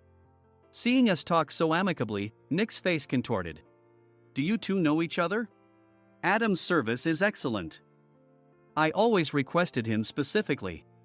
Normally, we don't accept specific staff requests, but we made an exception for Mr. Mason, adjusting my shifts accordingly. He had personally stayed at our hotel just before my transfer, and during casual conversation, I mentioned, I'm moving to the sales department soon. If I hadn't told him then, things could have been much worse. Please continue to take care of us. I look forward to it. On the return flight, Nick awkwardly offered me a can of beer. It's still working hours. Of course, I had no intention of forgiving him for a single beer. Nick might try to pin everything on Mike and avoid any consequences. While pondering this, a startling fact came to light. Nick, the tea bottles for the plan have arrived. I handed Nick a bottle labeled with our inn's name. They look good. What are you talking about? These are plastic bottles. I had assumed we would use the trendy, high-end bottling tea. But what arrived were ordinary plastic bottles of tea with customized labels. The only unique aspect was the label, which had the inn's name, making it look customized. Upon further investigation, I discovered that a substantial amount of money was set to be paid to the tea company. It was priced like bottling tea. Does this plastic bottle really cost $100 each? The tea inside is specially blended for us. The extra cost is for that. Wouldn't it be better to use another tea company? Or is there a specific reason we must use this one? As Nick continued to make excuses, I showed him a printed email. I informed the tea company's president, Mr. Mitchell, that we discovered irregular payments and he confessed. He said you two were high school classmates and planned to split the extra money. That idiot. Why did he confess? That's not important. You should worry about yourself, this could turn into a police matter. Opening the bottle cap, I suggested. How about calming down with this tea?